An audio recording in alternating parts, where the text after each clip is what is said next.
একেই মেঘলা দিন, তার উপর সংসারের এত কাজের চাপ, সবটা একা হাতে সামলাতে হয়। Hello everyone, good morning. আমি স্বাতি, নতুন আরও একটি ঝলমলে ব্লগে সবাইকে ওয়েলকাম জানাচ্ছি।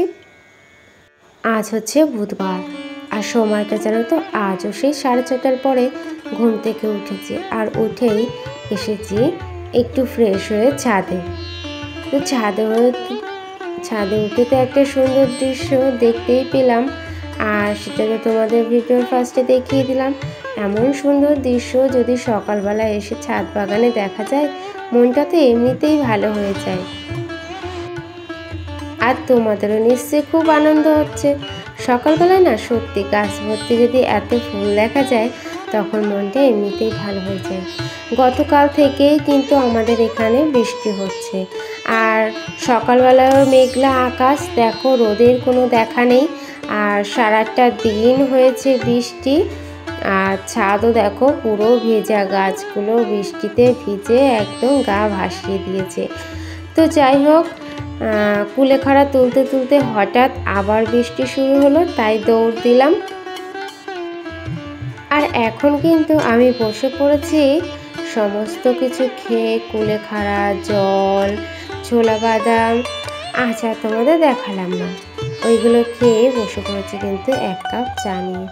যেহেতু বাইরে বৃষ্টি হচ্ছে না, মানে সংসারের বাইরের কাজটা একটু কম বলতে পারো, ভেতরের কাজ সবই কিন্তু আছে। ওই যে রোদ উঠলে তখন জামা কাপড়গুলো তাড়াতাড়ি কাচতে হয়, রোদ্রে শুকাতে হয়, মেলতে হয়, এই যে উঠা নামা, এই কিন্তু একটা বাড়তি কাজ, তাই না বলো?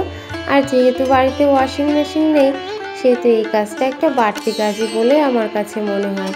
ওই জন্য কিন্তু কাজের চাপটা আরও বেশি হয়ে যায়। তো তাই আজ সকালে একটু বসে বসে কিন্তু চাটা অনেকক্ষণ ধরেই খেয়েছি।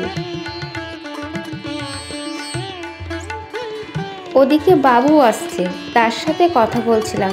চলো আজ একটুখানি বাবুর কথা শোনাই।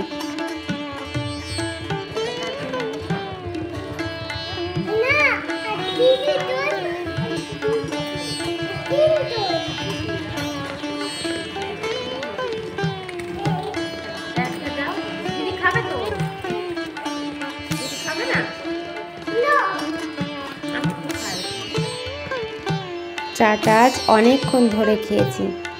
এই যে তোমরা একটা পরিপাটি একটা সুন্দর ব্লগ দেখতে পাও, জানি অতটা সুন্দর হয় না, তবুও যেটুকু হয় তোমরা বলো নাকি আমার ব্লগ খুবই সুন্দর।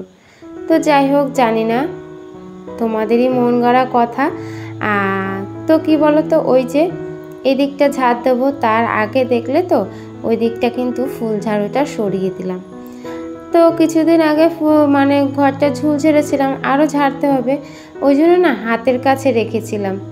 ফুল ঝাড়ুটা থাকে উপরে, সিঁড়ির উপরে চাতালের ওখানেটাই থাকে, তো ওটাকে সরিয়েছি। তার আগে এখানে জামা কাপড় পরেছিল, সেটা সরিয়ে কিন্তু সুন্দর করেই তারপরে তোমাদের সামনে এই বারান্দাটা ঝাড় দিতে কিন্তু এসেছি। তাই কি বলো তো, একটা সুন্দর ব্লগ সাজাতে গেলে কিন্তু তার পেছনে যে কতটা কষ্ট থাকে তোমাদেরকে কি বলবো, তোমরা তো জানোই। তোমরা যেহেতু ব্লগিং করো, ভিডিও বানাও, তোমরা জানো। আর যেহেতু বাড়িতে দুটো ছোট ছোট বাচ্চা আছে, তাহলে তো কোনো কথাই নেই। বড়টার বয়স কিন্তু 9 বছর হয়ে গেল, তাও কিন্তু এখনও দুষ্টুমির ভাবটা কমেনি। ওই যে ভাইয়ের সাথে এত দুষ্টুমি করে, এত অগোছালো করে। প্রত্যেকটা মানুষ দরকার মিটে যাবে, যেখানটায় মানে দাঁড়িয়ে থাকবে সেইখানটায় জিনিসটা ফেলে রেখে চলে আসবে। আর এই দেখো, আমি কিন্তু দুপুরে রান্নার জোগাড়টা আজ তাড়াতাড়ি সেরে নিয়েছি।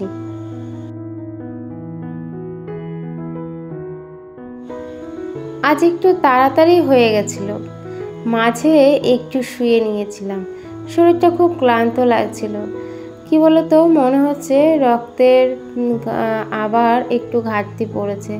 জানো তো, আমাদের শরীরে যদি রক্তের একটু ঘাটতি থাকে না, তখন কিন্তু শরীরটা খুবই দুর্বল লাগে, ঘুম ঘুম পায়, কিচ্ছু ভালো লাগে না, কাজে মন বসে না, এরকম একটা ভাব কিন্তু আমাদের হয়ে যায়। তো আমারও কিন্তু আবার সেরকম হয়েছে। মাঝে কিছুদিন কুলেখাড়া তোমাদের দেখাচ্ছিলাম, খাচ্ছিলাম, তো আবার মাঝখানে কিছুদিন বন্ধ দিয়েছি। আবার এই যে এখন হলুদ খাচ্ছি না, হলুদ ছোলা এগুলো খাচ্ছি। এখন একটু মানে বন্ধ দিয়েছি, আবার দেখছি না বন্ধ দিলে আর হচ্ছে না। তো কী বলতো, সব কিছুই কিন্তু কন্টিনিউ খাওয়াটা আমার মনে হয় না ঠিক। ওই জন্য মাঝে মাঝে না কিছুদিন গ্যাপ গ্যাপ দিয়ে আমি এরকম খাই। তো আবার শরীরটা খুব খারাপ লাগছে, তাই একটু শুয়ে নিয়েছিলাম। আর মাথার চুলগুলো যে এলোমেলো হয়ে আছে ওটা আর আমি খেয়াল করিনি। তো যাই হোক, চলো এই যে পেঁয়াজটা এবার কি বলে যেন, ভুলে যাচ্ছি জানো তো।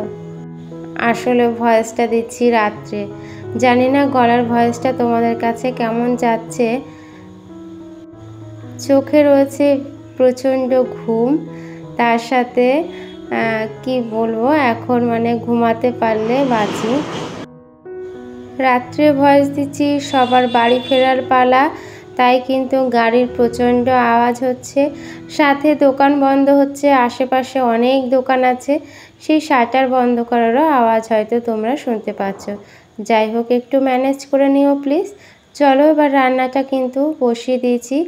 আজ রান্না করব হচ্ছে সয়াবিন, আর তার সাথে ভাবছিলাম যে শাক করব না, পরে আবার হাজব্যান্ড বললো কি একটু শাক রান্না করো, তো ওটা ও গুছিয়েই দিয়েছিল, আমি শুধু একটু কড়াইতে বসিয়ে দিয়েছি। আর তার সাথে করব একটু তেঁতুলের টক, ইচ্ছে করছে একটু। আমি কিন্তু একদমই টক খাই না, কিন্তু ওই যে টক টক মিষ্টি মিষ্টি একটা পাতলা টক হয় না, ওটা আবার ভাতের শেষে একটু খেতে ভালো লাগে। তো সেটাই আজকে রান্না করব, চলো।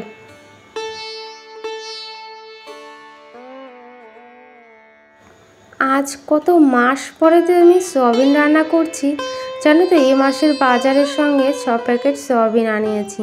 তবে সয়াবিনগুলো না দোকান থেকে ছোট্ট ছোট্ট সয়াবিন দিয়ে দিয়েছে। আমিও বলে দিয়েছিলাম যে বড় বড় সয়াবিনগুলো আনতে, তো হয়তো ছিল না, সেই জন্য ছোটো সয়াবিনটাই দিয়ে দিয়েছে। ছোটো সয়াবিনটা আমার কাছে মনে হয় না অতটা ভালো খেতে। বড় বড় সয়াবিনগুলো ওই যে বাজারে কচুরির তরকারিতে দেয় না, ভালো লাগে কিন্তু খেতে, তো সেটাই আনতে বলেছিলাম। তো যাই হোক, যা দিয়েছে সেটা চালিয়ে নিতে হবে আর কি আর করা যাবে। আর এই দেখো, শাকের জন্য সব কিছু গুছিয়ে দিয়েছে, বেগুন টেগুন কেটে দিয়েছে একসাথে। আজ হচ্ছে কাঁচা লঙ্কা দিয়ে করেছি, তো কালারটা কেমন ফ্যাকসা হয়ে গেছে, কালারটা দেখেই মনে হচ্ছে না। তো যাই হোক, মোটামুটি খেতে হয়েছিল আর কি। আর এদিকে শাকটা বসিয়ে দিয়েছি আমি কড়াইতে। বেগুন দিয়ে শাক অনেকেই খাও হয়তো, তো একটু নরম নরম হয়, খেতেও কিন্তু ভালো লাগে, আমাদের কাছে তো খুবই ভালো লাগে। আর চলো, এই যে টকটা ফোড়ন দিয়ে দিয়েছি, আর এই যে ফুলছে দেখো কেমন।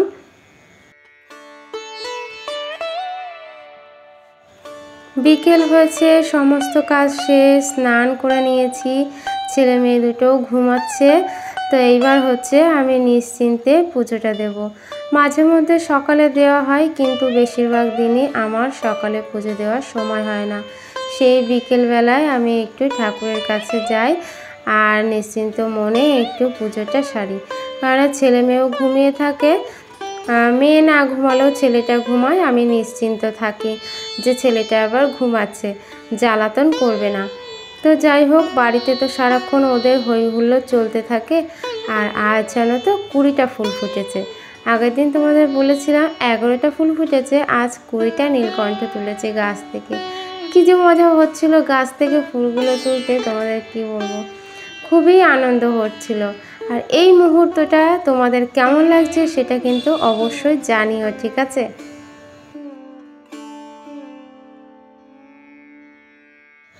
ভিডিও শেষেই আজও বলে দিলাম, যারা যারা আমার কাছে আসো সবাইকেই কিন্তু ফুল সাপোর্ট করে দিচ্ছি। যদি এত পর্যন্ত কেউ এসে থাকো সেই জানতে পারবে, আর নইলে কিন্তু জানতে পারবে না। তো যাই হোক, আমি কিন্তু সবাইকেই ছোট কমেন্ট করছি, কিন্তু ফুল সাপোর্ট। তো চলো টাটা, আজকে ভিডিওটা এইটুকু, ভালো থেকো, সুস্থ থেকো।